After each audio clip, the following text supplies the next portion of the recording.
Good morning, Dawg Nation. I'm Brandon Adams, and this is DawgNation Daily, daily podcast for Georgia Bulldogs fans, presented today by Breda Pest Management. Busy show for us. Didn't get Connor Riley yesterday. We'll get him today. Davin Bellamy, of course, you've come to expect him on a Wednesday, and we've got that for you today, too. We've got a little bit more laughing at Auburn we're going to do today. That's going to be some good fun. There's also call it a legend, a story around a Georgia football player that's not quite as true as we maybe initially thought, but still kind of fun. We'll get to that coming up in just a moment. And off the top, a lot of folks sharing opinions about what Georgia needs to do more of offensively, where it needs to be better offensively. Kirby Smart has been pretty candid about that recently. We'll give you a couple of different thoughts from him on that and build from there as to why we actually believe it or not, that Saturday against Ole Miss, high-profile game days there, a lot of attention on the football game. We think this can actually be a good day for Georgia to show some of the improvement that people think it needs to put on display. In fact, that's where we'll begin here today. We'll also get into Georgia losing a commitment. We'll do that briefly here, too. So we're going to throw a bunch of stuff at you over the course of the next few minutes. It is DawgNation Daily, daily podcast for Georgia Bulldogs fans, presented today by Breda Pest Management, and it begins right now. Today's episode of DawgNation Daily is brought to you by Breda Pest Management. They handle bugs and critters.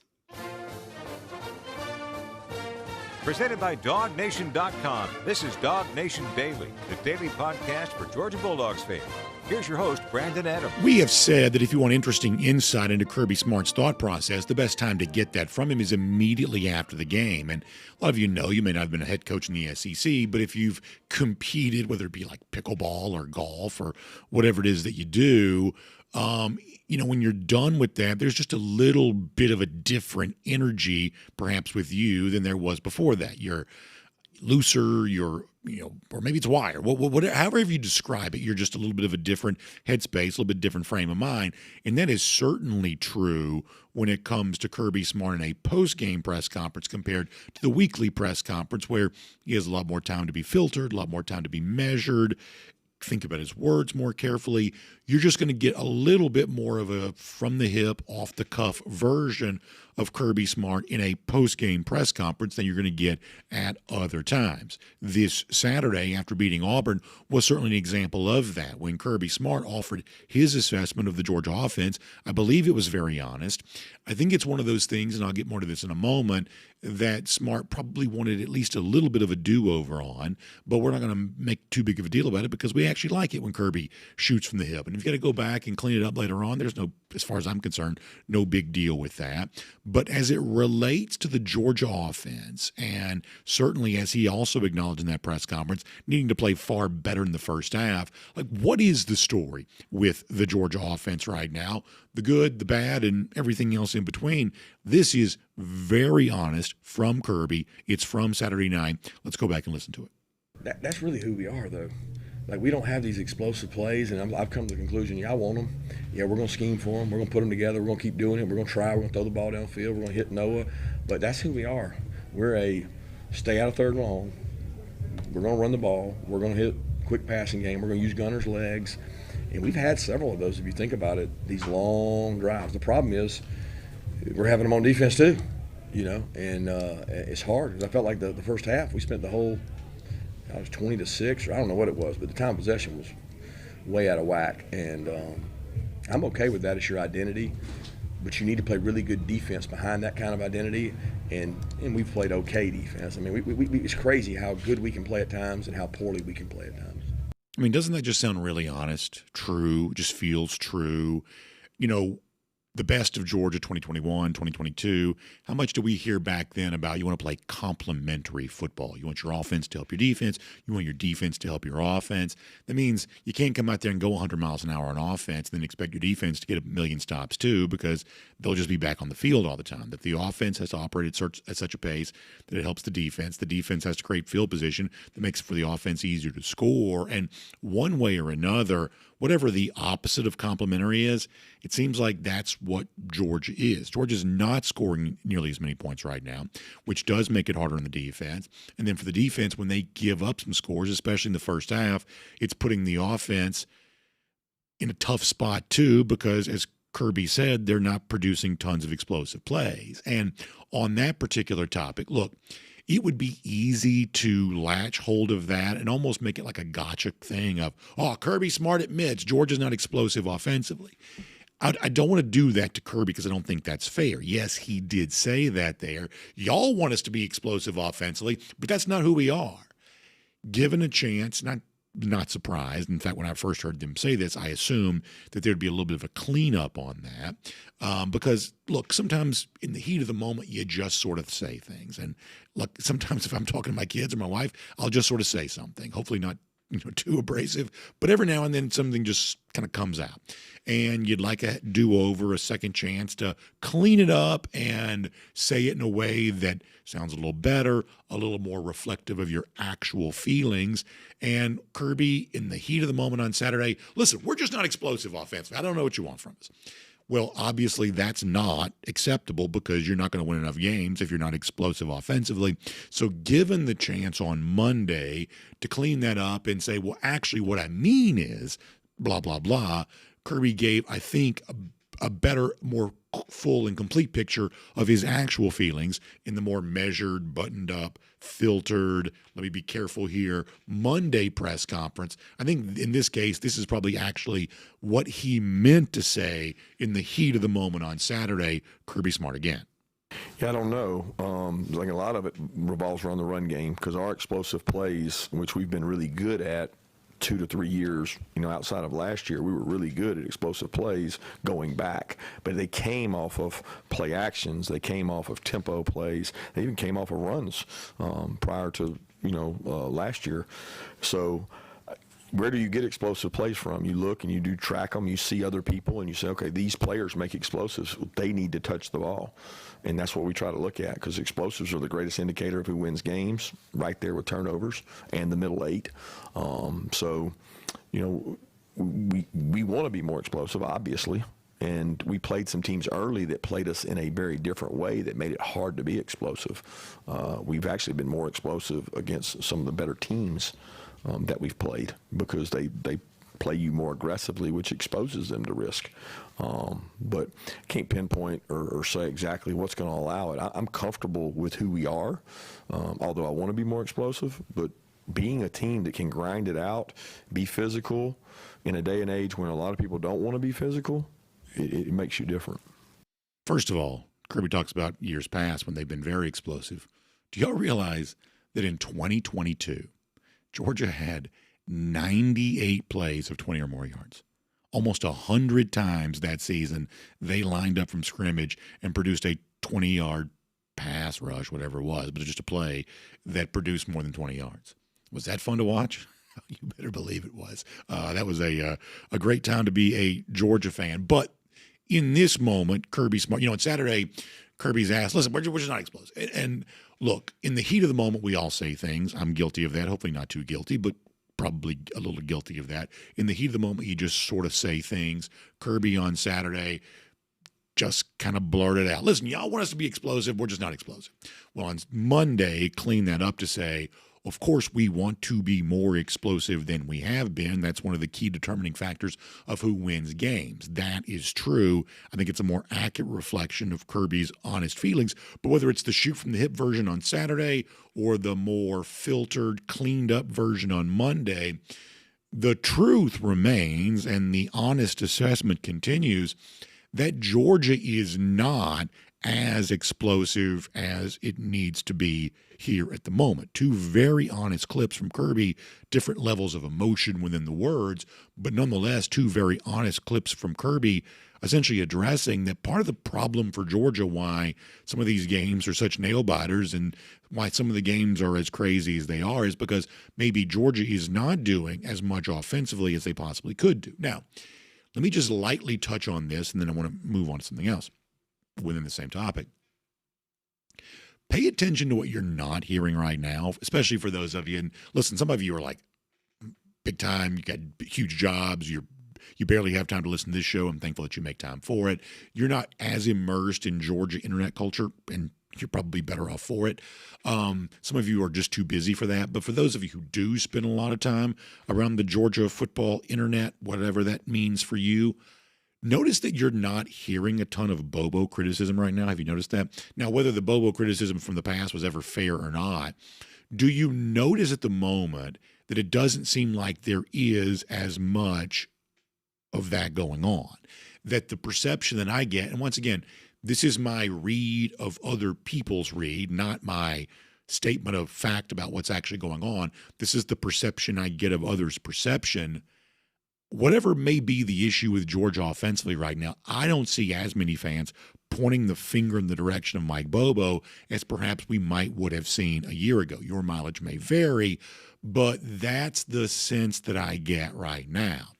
I get the sense that for a lot of Georgia fans, and I hate to turn this into the blame game because that's kind of gross, but this is also what we do. We talk about Georgia football, and we try to diagnose what's happening to the extent that I even have the capability of doing that. The read that I have right now is there are fewer people than normal on the internet saying, why is Mike Bobo doing the blah, blah, blah? And there's actually a little bit more people saying, is Georgia getting everything it can get from Gunnar Stockton right now? Is Gunnar Stockton functioning within the Georgia offense as well as he possibly could? In other words, if Kirby Smart is saying we don't have explosive plays, and on Monday saying we'd actually like to make sure we have more of those, we need more of those to go along with a hard-nosed, physically tough running football team, when you look at the question of, well, how do you get more explosive offense? It seems like the commonly shared opinion of the Georgia fan collective at the moment is that Gunnar Stockton needs to function as well as he can within the framework of the Georgia offense given to him by Mike Bobo. Does that match what you feel like you're also seeing right now? It certainly seems like for Gunnar himself, he knows that there's maybe more than that he can be doing. You obviously don't get much from Gunnar in his press conferences. You probably already know that if you watch some of these videos. But when I asked the other day about, the conflict between be careful about avoiding mistakes, but also give yourself a chance to make some plays, Gunnar himself acknowledged that he feels like in some of these games, it was a very Gunnar Stockton style of acknowledging this. He's a little bit mild-mannered and soft-spoken in press conference, which is his prerogative to do so, of course. But he did acknowledge from his own perspective that maybe, I can do it a little more out there than I'm currently doing. And, to use the phrase that gets used, cut it loose, let it rip, however you want to say it. Stockton acknowledged that what some fans feel like they've seen, what Kirby Smart himself has seemed to allude to. Stockton himself is also aware of this too. This is Gunnar. I think I just need to cut it loose sometimes and just play ball at the end of the day. The Lord's kind of blessed me with some. Might have should have been some picks earlier in the season, but I'm excited. I go out there and play every day. Now, the cool thing about that is, A, Gunnar saying it out loud, but also, B, it seems like Kirby Smart included, who's like the hardest driving perfectionist you'll ever get, but everybody seems to have the same attitude from Kirby on down to the rest of us of, Gunnar, listen, go out there and let it fly and let it go, and we'll live with the results. Interception here and there, we can probably live with that, but taking some risk for the reward of establishing more explosive plays is a trade-off that Georgia probably does need to make. This Saturday against Ole Miss would be a good time for that to take place. Now, speaking of Gunnar, I also saw something interesting on social media this week, and I always lean on people who have more experience than I have, who know more than I do. The list of people who know more than me is obviously very long, but I saw where the former Georgia quarterback Aaron Murray had some pretty direct and pointed evaluation of Stockton's play right now. Maybe Murray also guilty of a little bit of the Kirby Smart thing of in the heat of the moment, you say something that you later want to clean up and walk back. He did this with the subsequent tweet. But on X the other night, Aaron Murray saying that Gunnar Stockton does not have the ability to layer the football. It makes it hard to call pass plays over the middle of the field. This is one quarterback evaluating another. And it seems like the word layering comes up a lot. People like to use football vernacular. This is a word that seems to come up around Stockton a lot, the notion of layering his throws. Murray, who was a statistically dominant quarterback during his time at Georgia, says, I'm not seeing layering from Gunnar Stockton here right now. Well, I had a chance to ask another former Georgia quarterback, Jake Fromm, on the show yesterday, when Aaron Murray says Stockton's not layering it, therefore not able to throw the ball to the middle of the field. Jake Fromm is someone who's been there and done this at the college and the NFL level. What does that mean to you? And I thought that on our show yesterday, if you missed it, Jake Fromm had a fascinating answer to this. This is Fromm from yesterday. Yeah, I think he's alluding to a lot of those seam routes that we saw Gunnar try to fit the ball to the tight ends and Oscar. And with those particular balls, it's Coach Dorsey there at the Bills, kind of, hey, we want arc, but with pace. And that's layering the football. That's over one and under two, as they would say, over the linebackers and under the safeties. And I think it's a rep thing. It's a timing thing.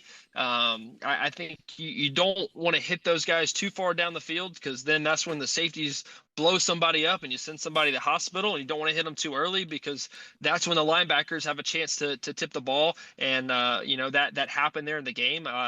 But I think that's something that Gunnar is working on and doing a better job of. And for me, for whatever reason, I always felt there was some more space in the middle of the field in the NFL than I did in college. For whatever reason, that referee's standing right there and just feels like he's clogging up the field. In the NFL, he's not there. And the offensive line there at Georgia is humongous. It is tough to see over that offensive line at times, and I just think it's a work thing, it's a rep thing. But the middle field is a great spot to expose some defenses, especially like Auburn was doing. Man, they were bringing a ton of pressure, went cover zero multiple times, and Gunnar definitely felt it this game, and I know he woke up sore on Sunday morning. So I just think that's a really compelling answer from Jake Fromm, where he runs through a lot of, I think, important football points, including calling on his own time in the NFL to help explain that. First of all, he talks about the seams of the middle part in between the defensive backs in zone coverage. People smarter than me will tell you that against Tennessee, which was Stockton's, I believe, most successful game here this year, that day, very aggressive coverage by Tennessee. Gunnar saw a lot of man coverage, a lot of situation where he's able to just attack just throw the ball and attack the man coverage that he was seeing there that day. Very successful in doing so. So much so that, once again, people smarter than me have told me he was so successful attacking that man coverage against Tennessee that he's not likely to see a lot of that a lot this season, because he showed that day against a very aggressive man coverage style Tennessee defense that he can beat that, and so therefore he's going to see a lot more zone after that, which means a lot more of what Jake said of having to attack the seams, the green grass in between where the defenders are standing in zone coverage. He said, and in the NFL, I throw with both arc and pace. You got to throw over the linebacker, but in front of the safety. And you can't be a lob and it can't be a bullet. It's got to be something in between that, right in that space in the middle of the field. That's what Aaron Murray says when he talks about layering, and that's what maybe we haven't always seen enough of from Gunnar Stockton, according to people who are watching this closely, like Murray. And Jake Fromm gives you a pretty good explanation of maybe what Murray meant with everything that he said there. But to spin this forward to Saturday against Ole Miss, let me conclude by saying this, that whether it's to the middle of the field, which Jake was just talking about, or, more towards the sideline, the numbers, whatever, I think that Saturday against Ole Miss is a great day for Gunnar Stockton and this Georgia offense to have a great day. And it's an awesome opportunity to produce more of the explosive plays offensively that Kirby Smart says, yes, we haven't had them, but yes, we also need more of them if we're going to be as good a team as we need to be. Perhaps you've seen this. In contrast to other games that Georgia's played this season, the sports betting community, if you care about that, is showing a lot more confidence in UGA. Georgia, I think surprising to some, opened this week as a 5.5-point favorite against Ole Miss. But in the subsequent days since then, the line has ballooned even more to the point where I was looking at this last night. Georgia's a 7.5-point favorite. That's through the key number of 7. Obviously, a touchdown margin of victory, a pretty common final score, now in excess of that. Then here you have a situation where Ole Miss actually comes in as the higher-ranked team, number 5 team in the country, but Georgia is a 7.5-point favorite. That's a spread far in excess of whatever you're going to give Georgia for being the home team here in this spot. Now, you may ask, well, how come Georgia is a much bigger favorite against Ole Miss than some would have expected, and how come bettors are showing more confidence in UGA than they did in the Auburn game, Alabama game, Tennessee game prior to it? Those are all fair questions, and obviously I won't pretend to be able to give you the full and complete answer because no one knows necessarily fully and completely, but I can give you one big thing to think about, one of the reasons why I'm A, actually pretty confident in Georgia on Saturday, and B, why I think this is a good chance for Georgia to show offensively what it has not shown previously, is that if you're looking for a difference between Ole Miss and Georgia, despite the fact that Ole Miss has a higher ranking, defensively may be the place to find it. This has not been a great year for Georgia defensively. They're just 7th in the SEC right now in yards per play allowed, giving up 4.84 yards per play so far this season. However, Ole Miss has been worse. They're 13th in the SEC, giving up 5.26 yards per play. Same thing when it comes to points allowed. Georgia, not very Georgia-like, only 5th best in the SEC at the moment at 17 points per game yielded. On the other hand, though, Ole Miss, slightly worse. They're 9th in the SEC. That's the bottom half of the league, giving up 19.2 points per game. So why is Georgia favored in the first place? And why has that number moved more in UGA's direction? Because pretty quietly, Ole Miss has not been great defensively. All those elite pass rushers they had a year ago, for the most part, they've moved on. They can still get after the quarterback, but this is not the dominant defense it was in 2024. And so, therefore, this is a chance for Georgia, a chance that, by the way, I think it will take advantage of against Ole Miss on Saturday to move the football. And it's a great thing for us to watch. The word around Stockton right now is layering. Can he throw the ball to a spot in the middle of the field, over linebackers in front of defensive backs, or even if it's to the outside edges? Can he do that with the proper touch? Can he do that in a way that his receiver can catch it without being deflected, without being intercepted, and as Jake Fromm said, without getting a guy blown up? And can you get the ball to your playmakers? Saturday against Ole Miss, despite the fact they have a pretty number next to their name, number 5 team in America, this is a chance for Georgia to do that. It's a chance I expect Georgia to take full advantage of, and that means Saturday Between the Hedges could be a lot of fun to watch. My name's Brandon Adams, and this is DawgNation Daily, daily podcast for Georgia Bulldogs fans, presented today by Breda Pest Management. Happy you are with us.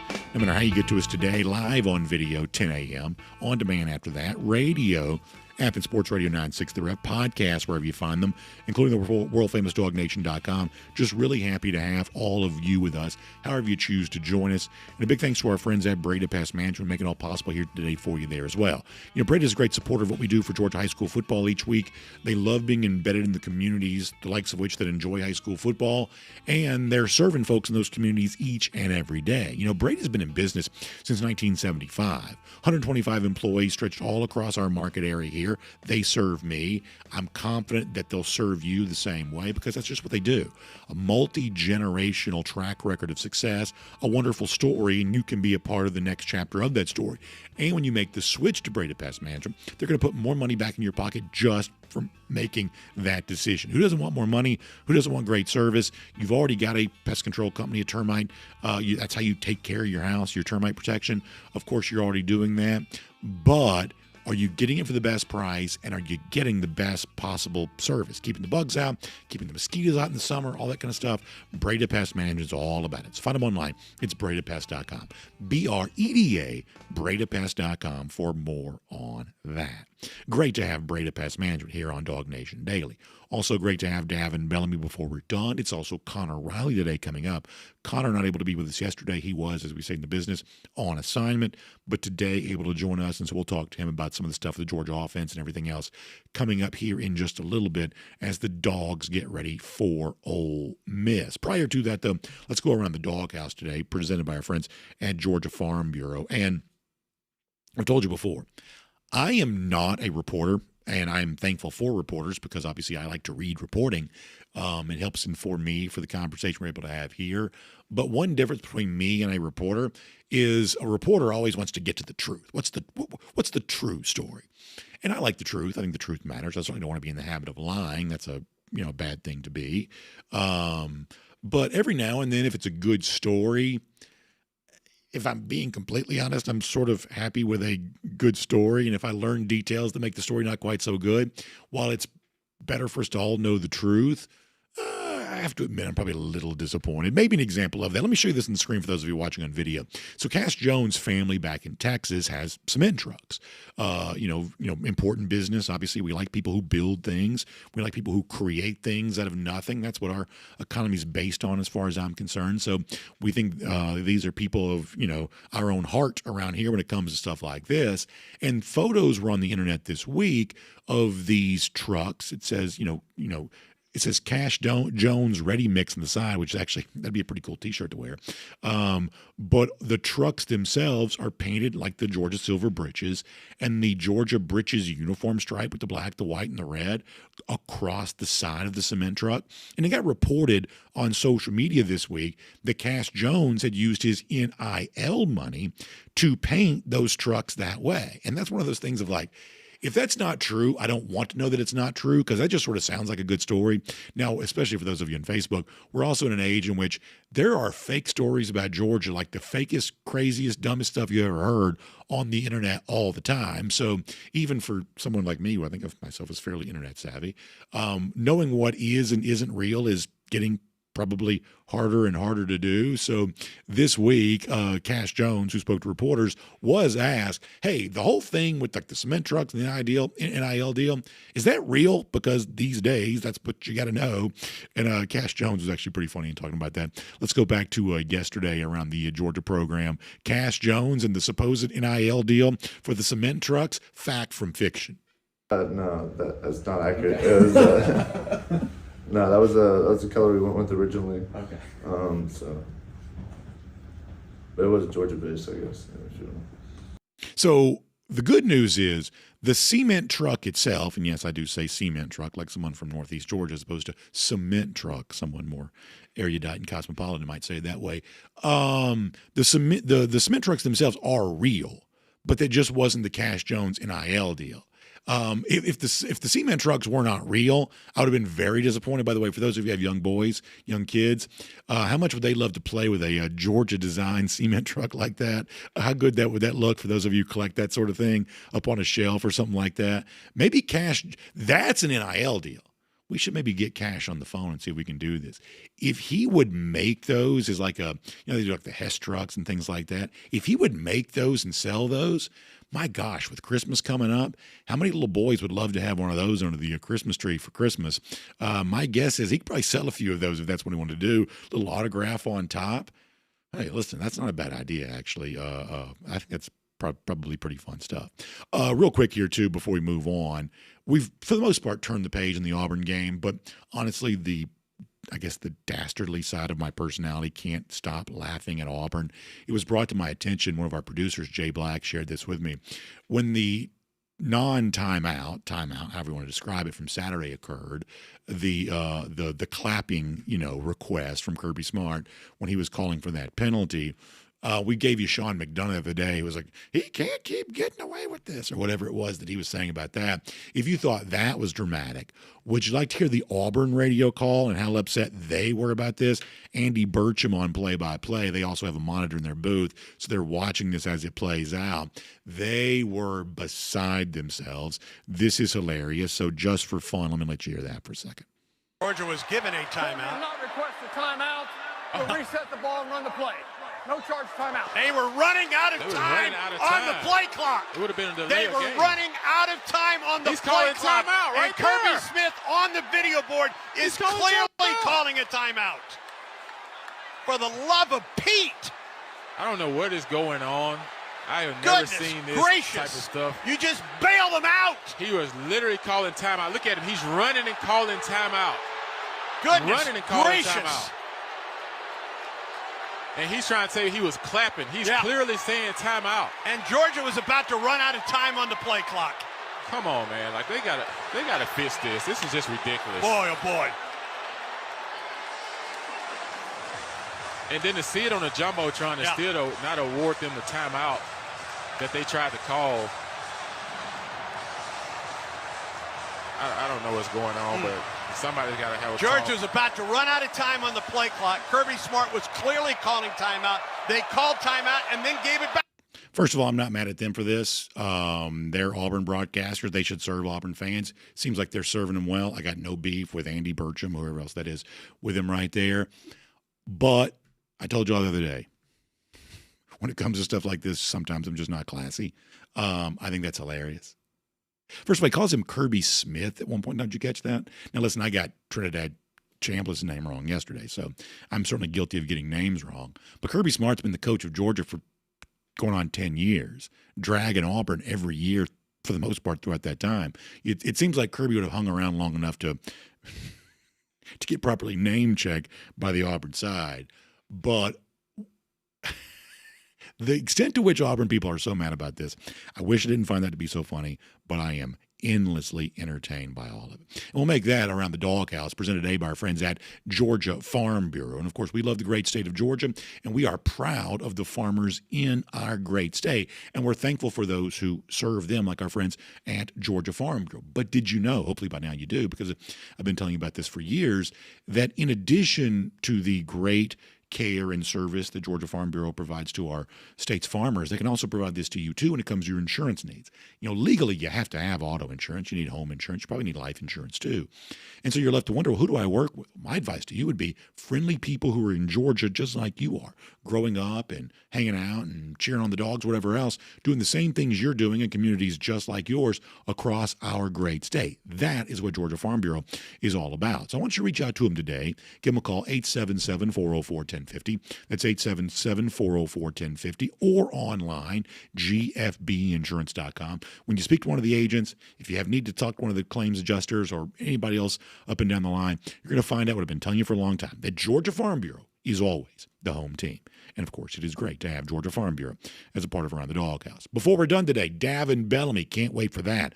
That's a good time. Bad news for Georgia recruiting. We'll at least have to cover that. We'll give that to you here in a bit. But for now, Dogs getting ready for a top 10 showdown against Ole Miss. Are they ready for it? Let's find out right now. Connor Riley here today, DawgNation Daily, presented by Breda Pest Management.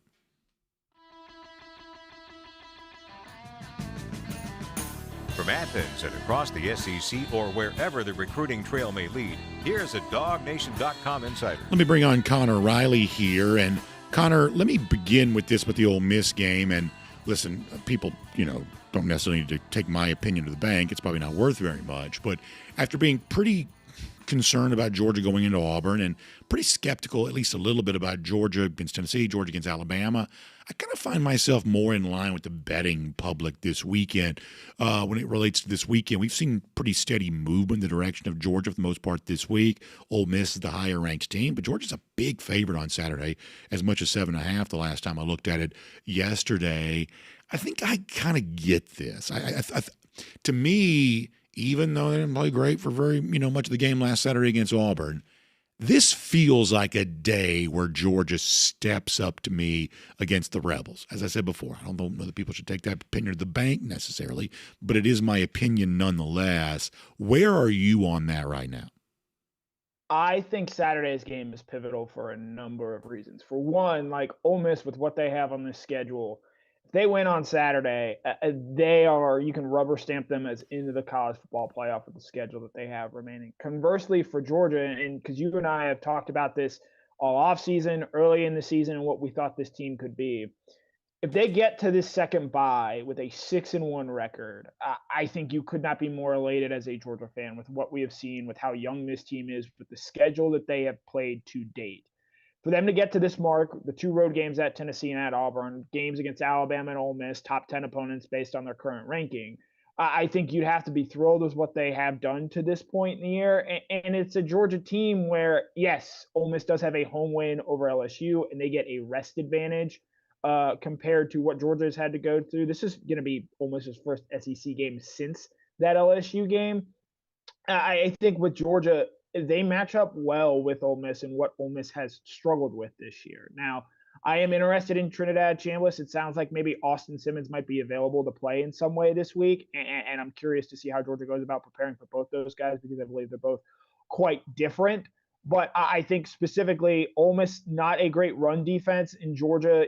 Last game I think maybe being the exception, is a pretty good running team. And if they're able to run the football on Ole Miss, I think that's going to make things easy for Georgia, which is why I think you see the line being what it is, even though Ole Miss is currently the higher ranked team between the two in the polls. Yeah, I mean, it's one of those things where if you want to turn this the other direction, for Georgia, who's still trying to figure some stuff out offensively, and Kirby was honest about that both Saturday and again on Monday, for a team that's still trying to figure some stuff out, even though Ole Miss got a pretty ranking, if you don't figure it out against Ole Miss, it just may not be there this year, at least to the extent that you wanted to be, maybe the extent that you needed to be.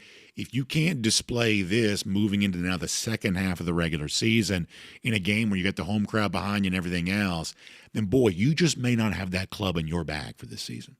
Yeah, I think we're getting pretty close to the point of knowing who this Georgia team is. And look, they can continue to get better and make improvements, but they're not wholesale going to startingly go out there and look like a Lincoln Riley type offense, an offense, say, even in Georgia in 2022 and 2023, where they led the country in plays of 10 yards or more. I think we saw the recipe in that Auburn game of it is a death by 1,000 cuts offense.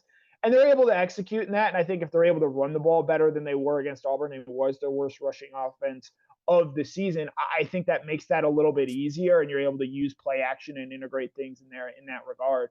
But this offense is just stylistically going to have to be so different than what we've seen in the past. And it's interesting because last year, I think they were still trying to figure out ways to blend back to what those 2022 and 2023 offenses look like. I think they know going into this year, they got to pretty much embrace just what they have with the talent that they have around it. And they have really good wide receivers, I think. Zachariah Branch, Colby Young, saw Lennon Humphreys making plays. Noah Thomas made a play. Look, I'm as high as anyone on these tight ends. I think Oscar Delp is going to be a great NFL tight end. And they're just, I think, limited in certain aspects of this offense. But just because they're limited does not mean that they cannot effectively move the ball. They just have to, I think, win a different way. And it's not, to me, dissimilar than what we're seeing at Alabama, where this Alabama team, they're not out-talenting and overwhelming teams anymore. That era is gone. But what makes that Alabama team so good, it's why they beat Georgia earlier this year, is they operate like an NFL-type team where they just execute on third downs and are so good in that they're able to win games when maybe they don't necessarily play their best or, quite frankly, aren't as talented as the team across from them. It's funny, this is the third straight year that Georgia's played Ole Miss, a throwback to my childhood back when Georgia did play Ole Miss every year. And you think about the last home game for Georgia against Ole Miss in 2023, perhaps my memory is fading, but I believe that was the only time that year that a healthy Brock Bowers and a healthy Ladd McConkey played together. Maybe you'll correct me, but I believe that's true. And that offense that night against Ole Miss was a freight train.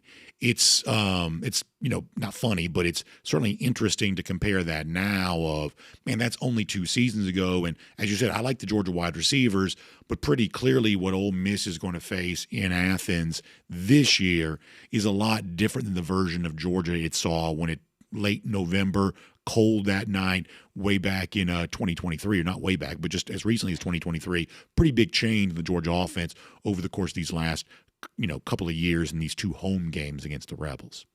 Yeah, that was Brock's first game coming back from tightrope surgery. And if I remember correctly as well, I think Ladd even got hurt late in that game against Ole Miss, which shows, I think, just how snake bitten that Georgia team was. But, it's interesting where the weather was not ideal in 2023 when that game was played at Georgia. It was cold. It was wet that day. And then last year, obviously, it rained throughout that game there at Ole Miss. And when Georgia fell behind early, I think asking them to try and throw their way back into that game because they had fallen behind, I think was just too tall of a task to ask. Now, the weather's supposed to be pretty nice on Saturday, but, Kirby's been asked a good bit about revenge and what they remember from last year. Obviously, Ole Miss fans stormed the field after the game, and that it can always be a little bit of a hairy situation. These teams are just so fundamentally different from what we saw a season ago that it is, and I'm willing to give in to the idea that it is hard to have the revenge factor. Georgia sent 13 guys to the NFL draft. Ole Miss was well represented at the NFL draft as well. Both starting quarterbacks from last year's game, and I know quarterbacks sometimes can be an oversimplification of things. Jackson Dart's now starting for the New York Giants. Carson Beck starting for the Miami Hurricanes. It is just a very different game than what we have seen from years past between these two. But I am interested with this Ole Miss team. This is their first SEC game since that LSU game at the end of September. We haven't seen a whole lot from them, and they gave us nothing at all last week against Washington State. I'm very interested in seeing what this team ultimately looks like, because as impressive as they were at home against LSU, they didn't exactly look great against Kentucky and Arkansas, two of the probably bottom 5 teams in the SEC. And assuming Trinidad Chandler starts, which I believe he will, this is going to be his first road start. Never mind SEC road start. This is going to be his first true road start at Ole Miss there. And so in that sense, you can understand why Kirby Smart, I think this week, came out and demanded from the fans an electric atmosphere on Saturday. So I don't want to do too much of this because we're trying to do, excessive blame game stuff. But I said before you joined us that the sense that I get right now in this ongoing discussion with the Georgia offense and does it have enough explosive plays and what does it need more of, blah, blah, blah, that if you look at Georgia football internet, whether that means message board, social media, Discord, whatever that means for people, I don't hear a ton of Bobo criticism right now. Now, maybe I'm just in the wrong place. I don't hear as much of that. I feel like right now, once again, no one's rabid about this. People aren't being vicious. It's just a conversation of, hey, within the Mike Bobo offense, maybe Gunnar Stockton needs to play a little better. Layering throws, to use football vernacular like Aaron Murray brought up this week. Being a little more accurate maybe. That the discussion right now is not why isn't Bobo giving the quarterback an offense? It's how is the quarterback functioning in the offense that exists? A, is that what you notice? And B, what do you think about that as an idea?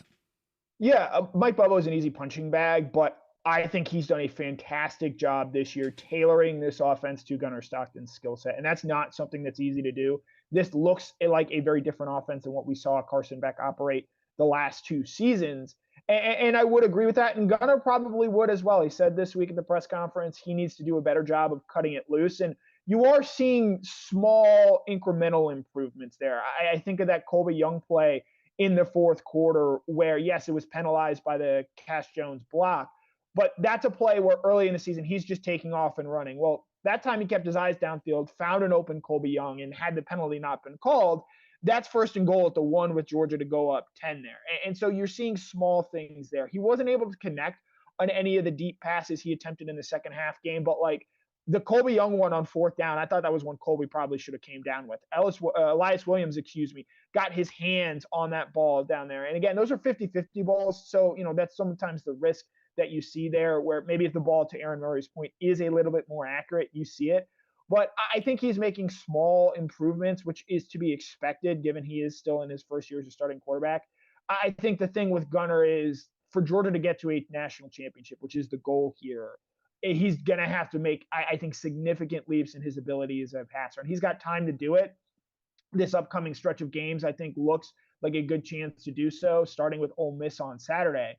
But if Georgia's going to want to be championship quality, it knows it's going to have to play better on offense than it has. It knows it's going to have to play complete 60-minute games.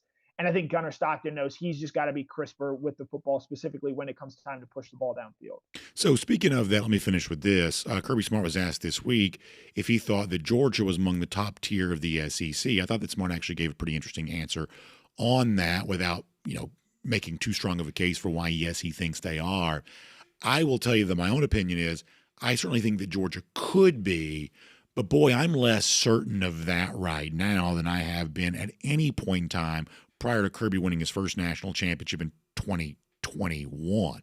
I think the possibility exists that they could emerge as that, but I don't have enough confidence to say, yes, right now, this is one of the 2 or 3 best teams in the SEC for certain. I just don't know that. What do you think about where Georgia compares to the supposed top tier in the SEC, whoever else you might include in that?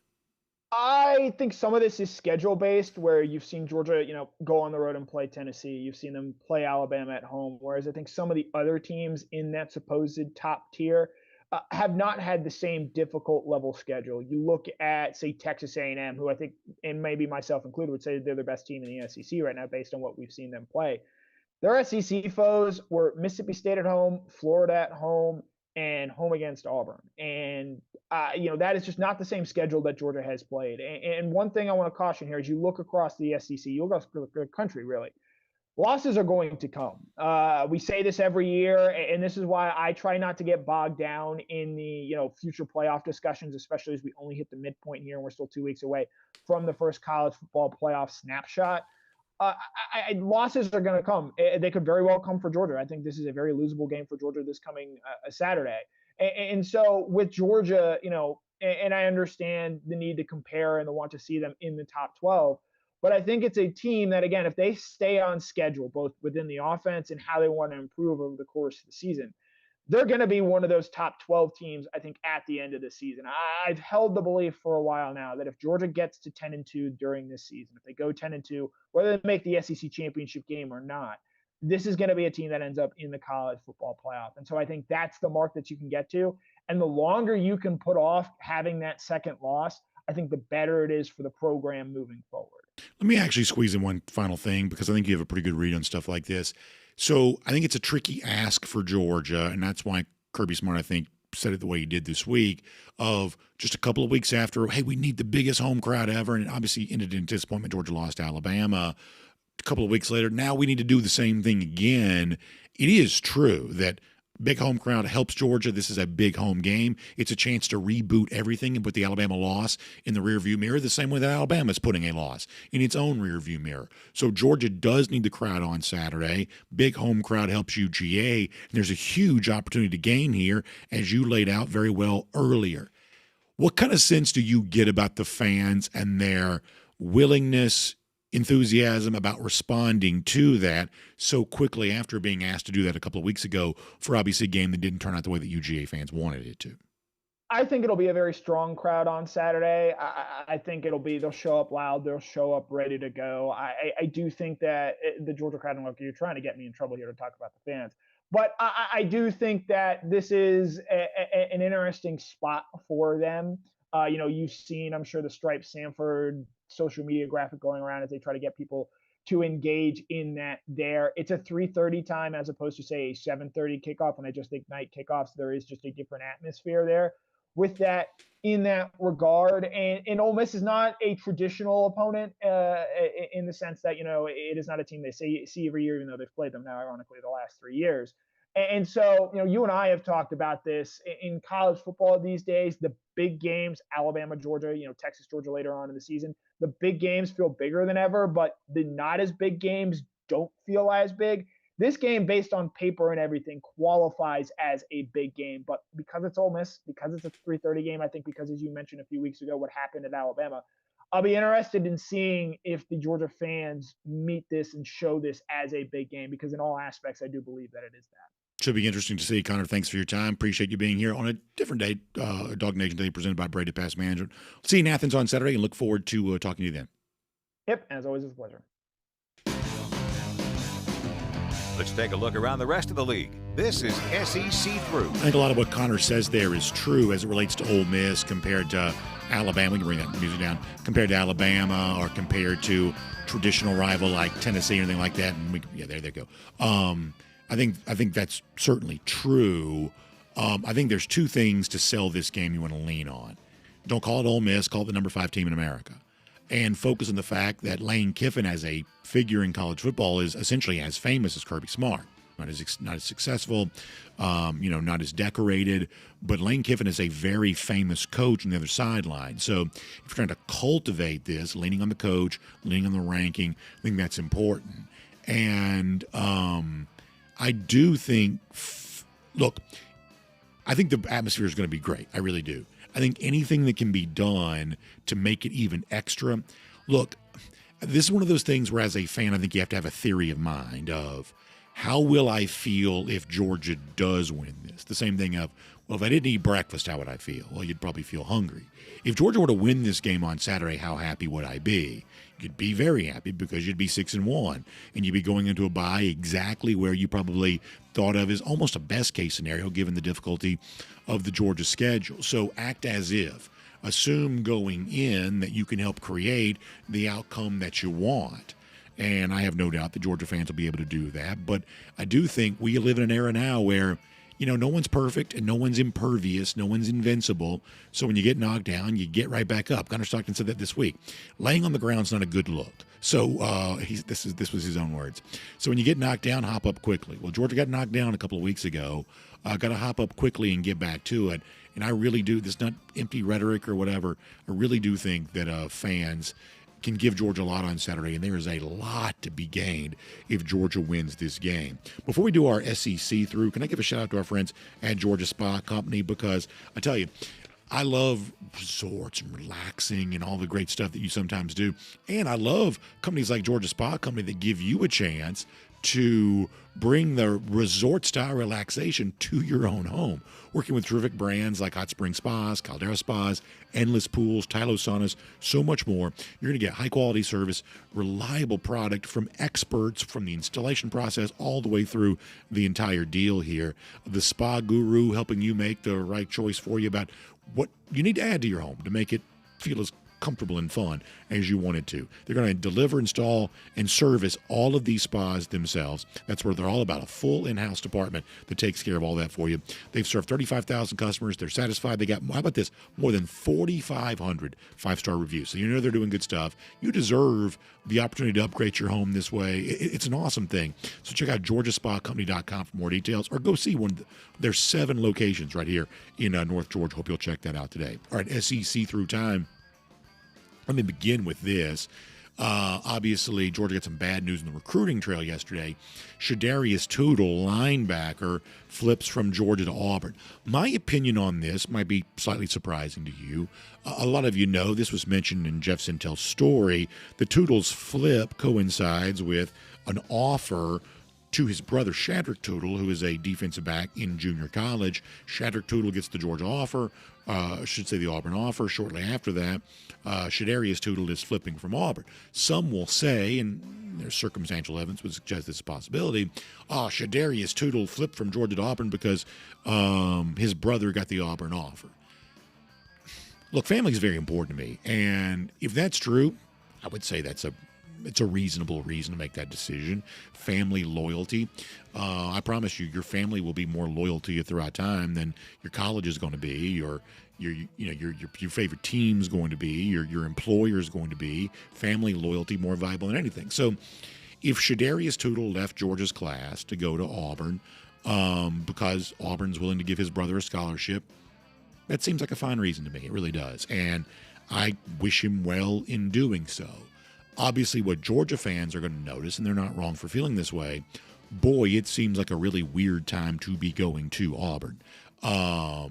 Just given, you had Damari Alston, the situation there where the captain of the team has now been essentially kicked off the team. The rumors coming from Auburn is he wanted a red shirt. Hugh Freeze told him no. There are other rumors coming out of Auburn that this is you almost kind of lose the team when one of the beloved captains is no longer on the team. People pointing the finger at Hugh Freeze of how much of a mess is this right now? All of that seems fair to ask. So, of course, after having lost 3 games and having the controversy involving Alston, the fact that you want to commit to Auburn right now seems weird. But if you did so for a family reason, that helps explain the weird reason. I will say this real quick, then we're going to bring on Davin Bellamy. I didn't know Hugh Freeze still had this in him. Freeze seems like a pretty diminished coach right now, but he's at least still got some SEC in him, that in a week in which you had a terrible scene there on the field against Auburn, you had to throw your team captain off the team. I didn't know Hugh Freeze still had the power to change the storyline around Auburn, but getting the Toodle flip shows I guess he's still got some juice there.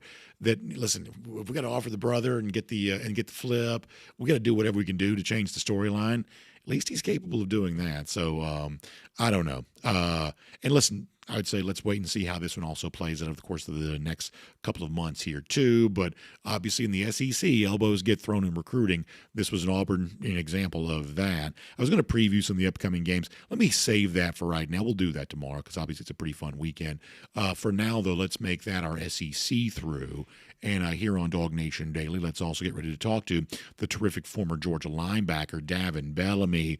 Davin, what a wild game it was for Georgia on Saturday against Auburn. About every crazy thing that could played out. Before I get deep into what I think a lot of Georgia fans are asking about the difference between the first half and the second half, let me just ask you, as a keen observer of football, what do you make about a game that had just about everything and it was just about as crazy as it possibly could be? What did you make of all that? Yeah, man. I mean, it was one of those games where, you got two SEC teams. It's not about, the rankings. You got Georgia going into a tough environment. We know how tough it is, to play in Auburn. And I just think what a lot of people keep forgetting is this is a young team. This is like these guys just didn't have the experience last year of getting a lot of snaps in order to be prepared for these, situations. Me as a fifth year guy going into that place in 2017, you kind of nervous the first 2, 3 plays until you get that first hit and you start to settle in. And this team is so young. So I kind of can, contribute the slow start to kind of maybe their eyes were big.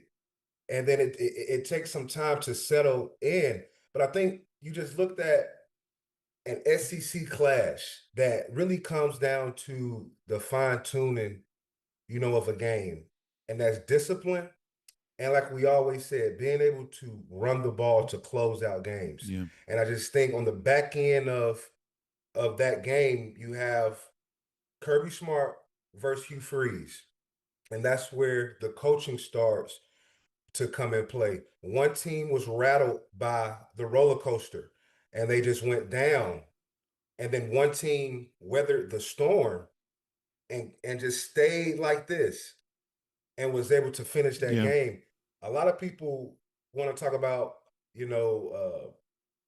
was it a touchdown? Was Kirby Smart, clapping? At the end of the day, when you break this thing down and you go meet with your coach on Monday morning, and he got the team out there, he had a sheet of paper, and he reads off the turnovers and he reads off the penalties. Well, they had 12 penalties for over 100 yards, and Georgia had Great point. So I mean, you could talk about, especially coming from the Auburn fans, you could talk about the 4th and 1. You could talk about the clapping, but what about the discipline of the team where you had 12 penalties for 125 yards? Once penalties start to reach the 100-yard mark, a football field is only, 100 yards long. That's right. Well, that means your penalties have marched down the field, which means you add 3 or 7 to the opposing team score. And I just think that's what people aren't looking at when it comes to this game is the adjustments that the Georgia staff made the second half, and just Georgia, like we've seen, be the most disciplined team and wait for you to mess up. You're the first person I've heard make that point this week. I think that's an absolutely outstanding one. It's like, what are you doing to harm yourself? Way too many penalties for Auburn. I think that's absolutely right. You also say something else there that I want to respond to, because when it comes to Georgia being a young team, at the beginning of the summer, or when kind of first beginning fall camp, I guess, Kirby Smart was talking about 54% of the roster being, first or second year players, freshmen, sophomores we think about. And I remember somewhat sarcastically on the show, I was saying, hold on, if it's 54% for freshman, sophomore, junior, senior, isn't that about normal? It didn't make as much sense to me. But when you drill down further, what you realize is it's almost better looked at from the sheer number of freshmen, redshirt freshmen, guys who have essentially not played any football. For instance, Georgia's starting 2 freshmen on its offensive line. A couple of cornerbacks that I think of as a redshirt freshman, whether they're actually designated as that or not, DeMello Jones, Ellis Robinson, they're playing a ton for Georgia right now. That you've got this huge number of freshmen and what I think of as redshirt freshmen in the program that are actually playing significant snaps for you. And that's probably a better encapsulation of Georgia's youth, more so than just the percentage of first and second year players. That Georgia's got a lot of freshmen, has a lot of redshirt freshmen, and they are in a position where a lot of those guys are playing significant snaps, maybe in a way that would not have been true in the past, which speaks to maybe sometimes why it feels like you're seeing some growing pains maybe. Yeah, man. And, like I said on this show, a couple weeks back, stars don't, just mean the player is going to be developed right. when you take them out of the bag. I mean, the only way to get better is live reps. And when you talk about redshirt freshmen, even though, they were freshmen last year, they didn't get a lot of live bullet reps. You see what I'm saying? So you're going to have some growing pains, especially when we start talking about where are those first-year players. They're on the secondary. They're on the D-line. They're on the edge. That's why I kind of dropped my expectations a little bit, because by week 6, week 5, the eye in the sky don't lie. And right now, Jalen Walker or Mikael Williams isn't going to show up in 6 days on tape. Young pass rushers need live reps. They need, time in the offseason to develop go-to moves. It's just not going to happen. And then we look at the DB room. These are young guys probably playing the hardest position outside of QB, on the field. And we have seen guys like, Ellis Robinson get better, but he's so much better than where he was the Bama game. So they're getting better on a week by week basis. And that's just what you want, out of a young team. Even when you look at, Gunner, he's a young guy. But when we talk about when did he get thrown into the fire? Texas, Notre Dame, college football playoffs, the SEC championship. Those are live bullets that just you can't replace during practice. So the rest of those guys, even though they may have played sparingly, they just don't have the live bullets reps, to have the confidence of a senior-led team. But that is not an excuse. Like I say, by week 6, you're no more the grade that you are. You're now the one above it. So the most common asked question this week, and when I'm not smart enough, I'm more than happy to bow out. And on this one, I got to bow out. How come it's so different first half compared to second half? And I know that's almost like a so simplistic of a question that it almost seems like it's rhetorical, but no, but seriously, how come going on now 2 years, Georgia is so dramatically different in the second half than it is in the first half? What do you attribute that to? Man, I'm not trying to make an excuse. Georgia does start slow and make the game so hard for them. The only thing that I can, compare it to is it kind of reminds me of Floyd Mayweather. If you ever watch a Floyd fight, around the first 4 to 5 rounds, he's downloading all the information. He's not really throwing a lot of punches. He's dancing around the ring. He's testing his distance. He's testing your power. He's testing your reflex. When I look at Georgia and I look at Coach Smart, who falls up under that tree of Saban, Bill Belichick, those guys, you have to beat those guys at halftime. You're not going into the prime, Patriots game saying, once we won the game at halftime, we're winning the game. You know who's over in that other locker room. And I think those coaches pride themselves on halftime adjustments. And I always bring up the story about the national championship and how one team, us, who wasn't used to being in that national championship game, we're up on Bama. This is our first time playing a natty in 30 years, right? So we're happy. We're excited. We're high-fiving. The vibes are good. But Coach Smart had a stale face that whole halftime. And I just never forget him saying that team is not budging over there. So I say that to say, when I look at a Coach Smart-led team who comes from that tree, he knows that sometimes I may not save my best for the first half. And when I say that to say the very first third down, the second half, we ran a cross dog blitz and CJ Wilson, or I think it was CJ Allen, came in, and got the sack. That's the defensive coordinator saying, you know what, I'm going to save this blitz for the third quarter when we really need it. Okay. When that momentum is really ready to jump over here, but she's still playing the fence. Boom, let me throw that out there. So when I look at Georgia, I look at a team that's saying the first half, we're going to beat you with technique, base calls, not going to try to blitz you, just going to try to out scheme you. And then if that doesn't work, We see what you come out in. We take your best shot. We download that info. Now we come out at halftime and we're playing lights out. And we've seen that twice. We've seen that twice where the Alabama game, it looked like they just have our number. And then that, second half, they're just getting off the field. Well, that's not by mistake. That's by coaches going in at halftime. You got 15 minutes. You're looking at the plays that hurt you, and you're figuring out ways to fix them. So that's the only way that I can get, compare it. But I'm not letting them, off the hook for slow starts. No, I get that. Let me finish with other side of the ball for a moment. Hot topic today has been explosive plays, how Georgia gets more of them offensively. What do you think about that side of the ball and the need to just be a little bit more explosive offensively? You know what, Coach Smart, what he said in the press conference was very true. That's just not our style of play.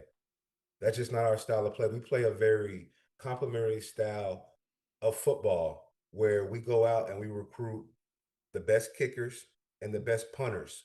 Georgia doesn't have walk-on tryouts for kickers and punters. Because Coach Smart, he understands that, it takes 3 levels, to win. And I bring up the special teams. Why? Because we bring in guys that can flip the field and make long-range field goals. Because all our games are probably going to be field position games where you need a great punter to flip it. Or like we saw against, Kentucky, the punter putting the ball out at the 1-yard line. Now your defense goes out there. If they get a 3 and out, the offense is punting from their 10. The offense is getting the ball at the plus 50. Now you got a guaranteed 3 in your pocket because you recruit, NFL kickers. Yeah. So our offense is going to be out physical you, run the ball, play action, and wait till you mess up. We're not going to be the team, and we keep saying this, even though I'm so bad that people want to see it. If our recipe for winning, not saying that he can't do it, our recipe for winning is not going to be Gunner dropping back, throwing the ball 28, 32 times a game. That's not going to be our recipe. You can buy that piece of paper and throw it out. What you're going to see is what I call, like the old Falcons, done Vic duck it. We're going to take what we can give you. The quarterback is going to add a wrinkle to the running game where it always puts the defense, on its toes. And we're going to stay ahead of the sticks because we have a mobile quarterback that's not going to take a lot of sacks. And what you saw versus the Auburn game was it was a death by 1,000 cuts. So what? There wasn't any, explosive plays. What I liked the most was the first half, we couldn't run the ball. What's the signs of a good playoff football team that plays when it's cold outside?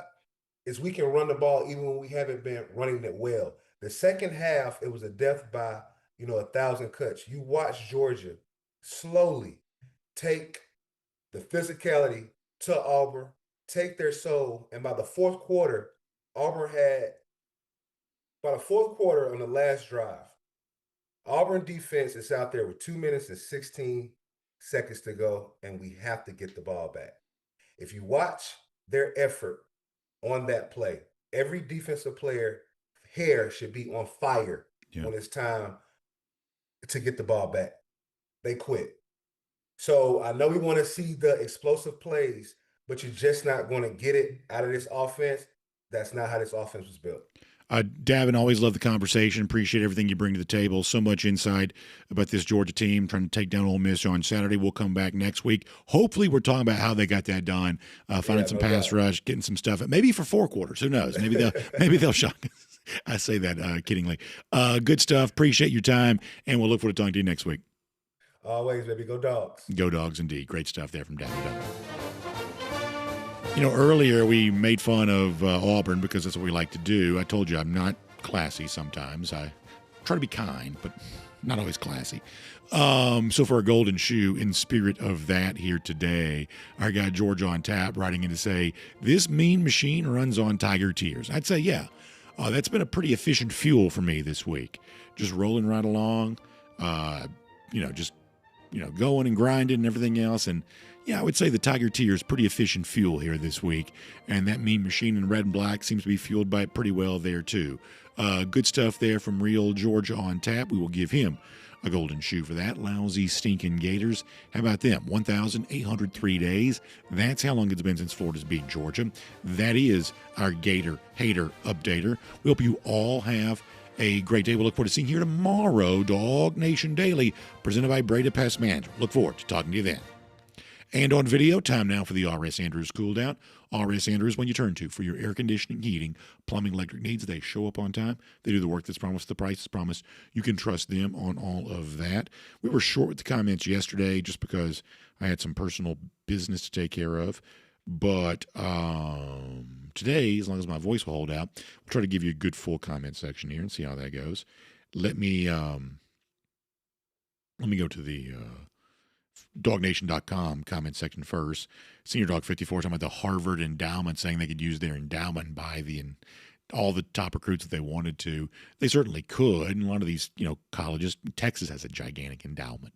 Endowments are weird, though, in that, to my knowledge, the best that I can tell is the purpose of the endowment is the endowment. I don't think any of these programs or universities really spend that money. They just watch the money grow, and they grow it, and they grow it, and grow it. And by the way, it's also interesting, sometimes you could go find some of this information, what these endowments are sometimes invested in. Some of it's, the regular hedge fund stuff you might expect. A lot of it's forest land.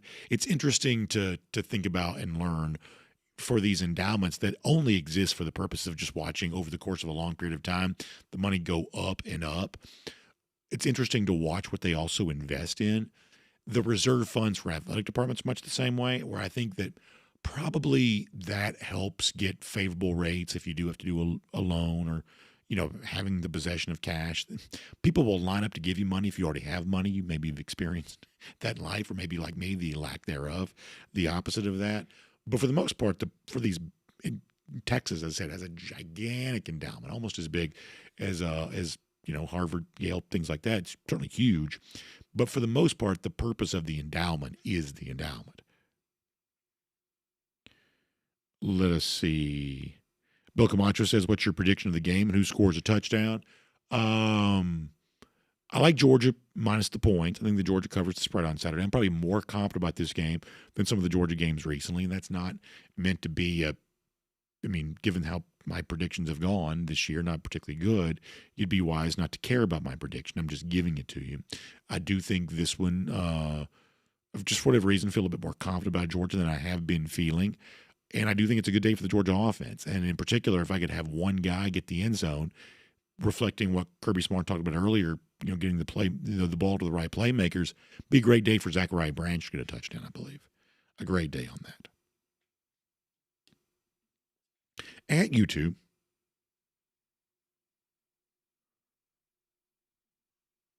let's see what else.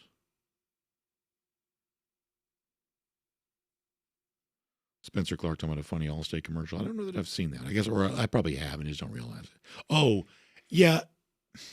I know the commercial you're talking about. For whatever reason, I won't get too much into this, but I don't love that one quite as much, but it is funny that it's Georgia, though. That part is funny. I don't understand why they always make men seem dumb in commercials. I don't understand that. And that's, to me, the classic example of, why does every man in every commercial have to be an idiot? I'll never understand that. But that's probably a different topic for a different day. Brodo Baggins says, I'll be in Athens for the game on Saturday. When's the Jittery Joe show? 2 hours prior to kickoff, so 3:30 will be a 1:30 start there. Downtown Athens, Jittery Joe's with Kaylee Manziel. She'd love to see you. G. Grace got Georgia by 13 on Saturday. P. Rich says, I'm not nearly as confident as everyone else, but this Ole Miss game, maybe it's just my inner Munson talking. Well, I've certainly been there for most of the season, and I'm not going to certainly act like Georgia will win by 50 points or anything like that on Saturday either. But, I was real nervous about the Tennessee game, the Alabama game. I was really nervous about the Auburn game. I was nervous about every game. All these SEC games thus far this season, I've been real nervous. I think my commentary on air has probably reflected that.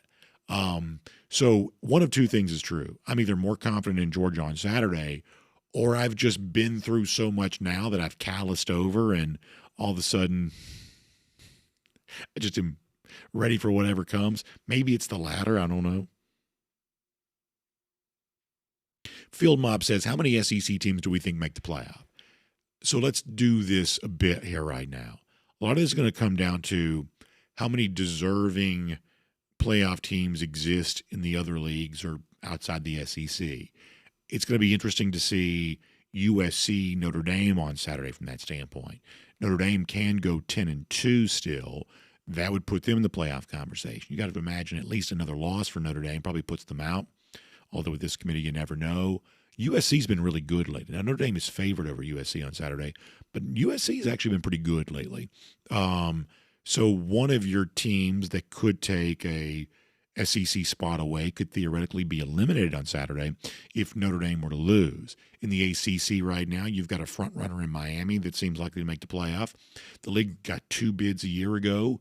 Is there a chance that like Georgia Tech is in the competition for that, conversation for that? I guess Virginia's maybe still alive, possibly, I guess. Can the ACC be a 2-bid league? That would, if so, would take theoretically one of the SEC bids away. Right now, it seems like Texas Tech, in a rarity, is far better than the other teams in the Big 12. We think of that as a league that's oftentimes bunched together. Looks like Texas Tech right now is far and away better than the rest of the Big 12. What I don't know yet, if a second team will emerge as playoff worthy from the Big 12. So my point here is look at the other teams that could make the playoff, and that leaves you with an idea of what's there for the SEC. So the class of the league thus far this year has probably been, in some order, Alabama, Texas A&M. Those have probably been the 2 best teams in the SEC. Third best team has probably been Ole Miss. But if Georgia beats Ole Miss on Saturday, that means that Georgia moves up in that category, and Ole Miss probably moves down. So is there the possibility for that 4th SEC team to get in, or maybe even more than that? And could one of those be 9-3? We're still really bunched up right now, really bunched up. So the 2 things to watch for is what's happening outside the SEC and how many of the elite teams stay elite. Does Bama keep winning? They're favored against Tennessee on Saturday. Does A&M keep winning? They'll certainly be expected to, but tested once again on Saturday. Does Texas get back in the conversation? That's a team that's not out of it yet. They've lost twice, but as I told you last week, we have a tendency to sometimes write teams off too fast. Notre Dame was written off last year after it lost the game to Northern Illinois, and maybe it should have been written off. That was a bad loss, but the committee doesn't give up quite so quick. So if the SEC gets an extra team in, 4 or 5, something like that, a lot of that's going to depend on, does a team like Texas reemerge as part of that conversation? P. Rich says Bama, A&M, Georgia, Ole Miss, Tennessee, and one more slide in there. Yeah, it's hard to say that yet. I mean, just everything in college football right now is just too bunched up.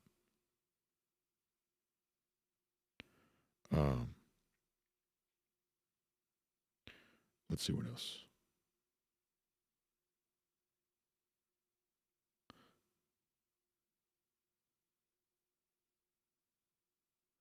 Jonathan Aaron says, have you seen that Matt Rule and Urban Meyer both linked to the Penn State job? Yeah, that's going to be a really hot job. That's going to create a lot of interest in it.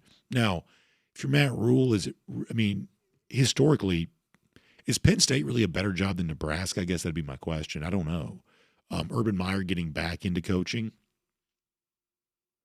there'll always be some of that. I do think that Meyer, as a candidate, has probably been diminished because of how bad his tenure in Jacksonville was. That was really embarrassing for him, I think, personally. Some weird stuff involving his personal life with that, plus the reconsideration of what was going on for him during his time at Florida. There was a documentary about that. His time at Ohio State, he had assistants that were mixed up in some weird stuff, at least allegedly. I don't know that Urban Meyer is quite the coveted hire he once was, but I also am guessing that if you get one more bite at the apple to just remind folks that you were once thought to be a great coach, I'm sure Meyer would probably like it. I don't know that Meyer is as slam dunk a hire as he once was. Easy name for media to put on a list, and I'm sure Meyer would like to see some of that generated, but I don't know that Meyer is a celebrated hire the way that once was. We go to Facebook for a moment. I'll come back around. Ken Holcomb says having all kinds of technical issues with Facebook comments. So as I've said before, and this is where I have to be honest, we want this show to be available on as many platforms as we can because we want as many people to find the show as we can. That is something I'm a big believer in. So a lot of you are more native to one platform than another. If you spend a lot of time on X, you might watch the show on X. If you spend a lot of time on Facebook, you enjoy watching the show on Facebook. It's also our oldest video platform. So when we have problems on Facebook, it's something I take pretty seriously. I will tell you this, though. Facebook is not as committed to video as it once was. As long as Facebook has video, we'll always be on Facebook. We just will. But Facebook is not as committed to video as it once was. It's just kind of a mess. The platform is not as functional as YouTube is, as DawgNation.com is. YouTube is just swallowing everything from a video standpoint. We understand that. The Facebook functionality is just not what it once was.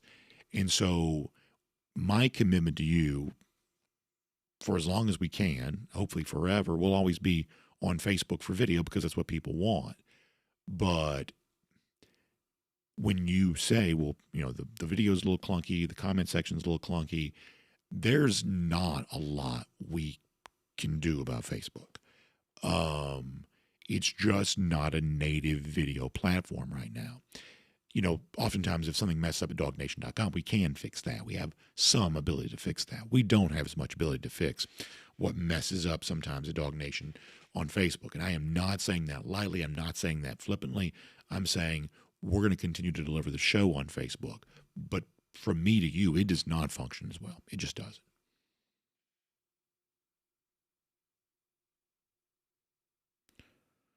Let us see what else. Gary Holt says, have you enjoyed all the drama this week? I actually really kind of have. I do. I have. I like drama. I really do. And I think it's funny. I think making games more entertaining is not necessarily a bad thing. We did like 2 minutes off the top of the show yesterday on Lane Kiffin joking about Kirby Smart. Just for fun, just for a little bit. Honestly, I am going to go out of my way to keep it light when I can, just because it's nice. And making a big, reaction to the stuff that Auburn people have been doing this week just makes it kind of fun. Just kind of fun. This is all entertainment when it's all said and done. Now, a lot of us have a lot of emotion wrapped up in it. A lot of the economy is built on top of it. I get that too. But football is essentially, at its essence, an entertainment product. And so finding ways to be entertained by football is never a bad thing. And so, yes, I have been very entertained by that. Jennifer Stevenson Fleming says, who's your defensive standout for Saturday? Well, I think right now you got to keep around with C.J. Allen because he's been the guy a couple of weeks in a row forcing turnovers. And so I think I'm going to ride with C.J. Allen right now on that. Jamie Huff says Matt would leave Nebraska in a heartbeat for Penn State. Maybe he would, but what makes Penn State a better job than Nebraska right now? I guess I'd be curious about that.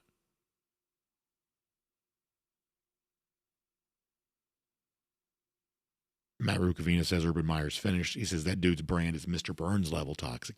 It is certainly not what it once was. And if the goal of the athletic director is to win the press conference, I don't know that Urban Meyer wins the press conference for you the way that he did prior to the head coach of Jacksonville. Because what happened is in the media, and sometimes this is the way it goes, once Meyer flamed out with Jacksonville and his own personal decision-making was part of that, it became open season to reconsider his time at Ohio State and to reconsider his time at Florida. And some of the criticism he now gets for those previous tenures as coach was made possible. The permission structure for that was established by the way it came to an end in Jacksonville. And sometimes that's just the way that it goes. Let's see what else.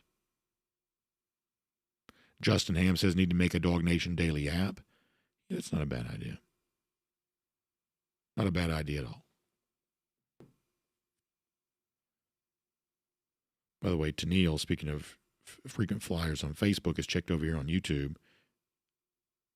She says she's now off of X. I will tell you that a lot fewer people watch the show on X, and this is not an ad, this is not a plug. The video functionality is pretty good. The video works well on X. The commenting part does not work the same way. The commenting is just a little bit different. But I think the X video functionality is pretty good. Spencer Clark says Penn State recruits better athletes. It's a better program.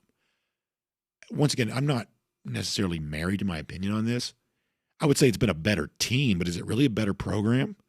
I mean, historically, they're top 10 all-time in wins, but my gosh, historically, Nebraska is a multi-time national champion. Nebraska was a dominant program for 3 decades.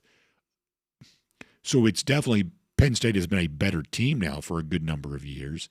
But does that make it a better program in the NIL-H? In other words, does Penn State have, just to cut to the chase, does Penn State have significantly more money to spend than Nebraska does? I don't know that it does. It is geographically closer to Western Pennsylvania, Northern Ohio, places where good high school players reside. So it's geographically closer to, good high school talent. But at its best, Nebraska was always a nationally recruiting program anyway. Dylan Raiola, case in point on that. KC, we appreciate you being here. Thank you very much.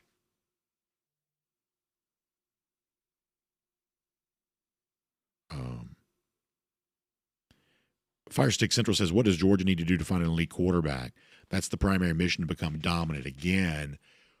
Well, I'll tell you this, and we'll talk about this. If we don't get to it before then, we'll talk about it on Friday for sure. Maybe we'll save it for Friday just because we're busy right now. I tell you who looks dominant, it's Jared Curtis. Y'all, Jared Curtis seems to be the real deal. And I don't know, I'm always a little hesitant on the quarterback hype because it just seems so paint by numbers and so easy to do. But this seems pretty real to me. Obviously, it's private school Tennessee, so some of it is not top competition. But they played a good team on Friday this past week. He had gigantic numbers earlier this season against a team that had multiple college prospects.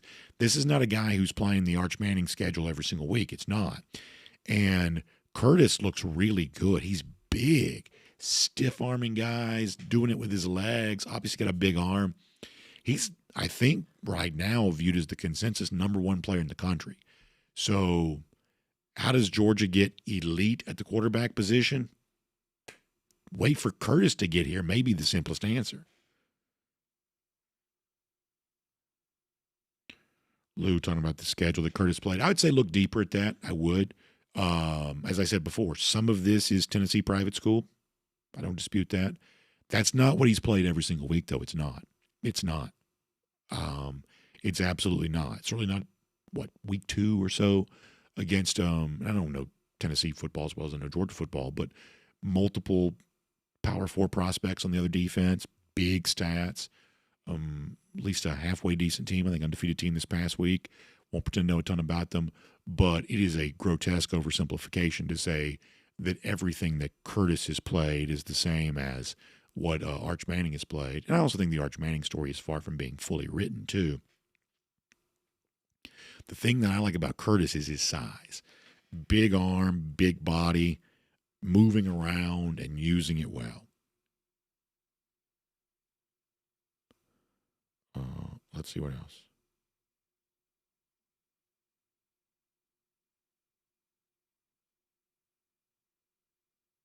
Jonathan Aaron says Matt Rule may have gone to Penn State. If that's the case, I didn't know that. So you may be right about that. I don't. Maybe I should know that, but I don't have any. I didn't know that. So maybe going back to his alma mater is a big deal. But the more we talk about this, I don't know that I can easily argue for Penn State just necessarily being a better job than Nebraska is. But he may be a graduate from there. You may be right. Marshall Fleming says if Curtis is the real deal, I bet he flips on signing day to Alabama or Ohio State. Man, that's rough, Marshall. Marshall, that's rough. That is rough. Clayton Davis says we need an ESPN deal done for DawgNation. As of right now, I'm happy where I am. I'm thankful to have the job that I have, enjoy what I'm doing. So yeah, I'm thankful for it.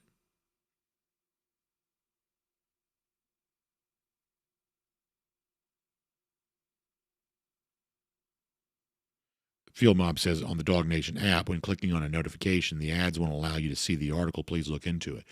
I will try to get you some help with that. I will confess. And once again, I'm thankful for everybody who reads all our stuff. I probably know less about the website than you probably realize.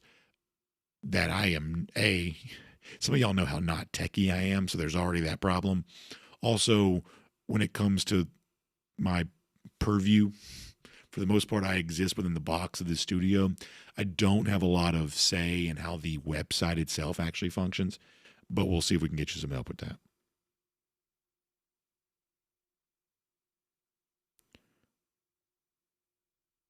Let's see what else. Let me go back to DawgNation.com. And if it seems like I'm talking a little softer, I'm self-conscious about that. I'm not trying to be too monotone. I'm just trying to save myself a little bit. Tony Prescott says, no offense, BA, but I don't want you or DawgNation on ESPN. Yeah, I actually don't really want that either. I really don't. I really don't. I think I always see myself. I just like talking to Georgia fans. Which is not to say that I don't have other career aspirations. I guess I do have some. I want to continue to see the show grow, of course. I'm ambitious in that way. But I've never had a huge desire to be the national guy. Never had a desire for that, really. I like talking to Georgia fans. I like talking to SEC fans, too. I don't want to go do like Jets and Giants and Patriots and whatever else. I don't want to go do that. And I don't want to have to be like Feinbaum when he goes on ESPN and basically reads from a cue card, whatever the producer writes for him. I don't want to have to do that either. I want to be me talking to my people down here in the Deep South. That's just what I like doing. And I'm not, look, I mean, if they came and offered me a lot of money, obviously, like a lot of things in life, it might be hard to say no to. But my point is, even when I close my eyes and imagine what could be, I've never really imagined myself being the national guy. That's not something I've ever really aspired to.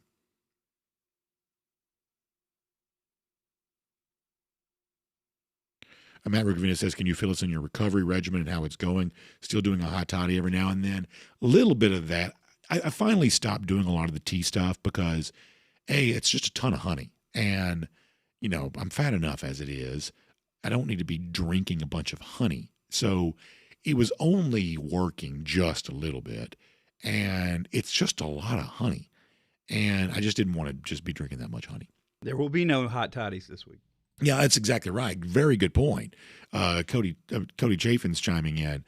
A hot toddy or so against Ole Miss, there can be no hottie toddies. Very, very good point by Cody Chafin's. I'm glad that he said that. So I'm not doing as much of that right now. I'm trying to limit myself. It's getting a little bit better. I also think that it's probably only going to get so much better until I may have to get something more substantial done to it. Thinking about January, something like that. A doctor, not my doctor, but a doctor joked with me that it might be a little bit like the labrum stuff where like you just sort of play through it for a season and then you go get it taken care of once the year's done. It may be one of those deals.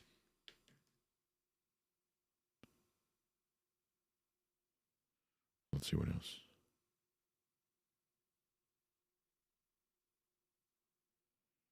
UJ Marine says, keep mouse ears away from DawgNation Daily. Corporate gets involved and stuff gets completely screwed up. Next thing you know, it's BA and Stephen A. Now, listen, going a little back and forth with Stephen A., that wouldn't be too bad necessarily. That wouldn't be too bad. But yeah, I know I don't have any desire to get any mouse ears involved or anything like that. Yeah, I just like to be able to sit here and do my show. We're pretty relaxed. We make a very big point of making sure we have fancy studio and nice lights and cool backdrops and things like that. But it's very important people understand this is not TV. I'm not the anchor man. We're just relaxed. We're just regular folks talking. It's very important that people know that. And we try to give clues to that along the way. Yeah, so West GA Dog fan says Matt Rule did play for Penn State. So if going home is a big deal, then maybe Rule would want to do that. But at this point in time, he's also been a little bit of everywhere. So thank you all for the correction on that.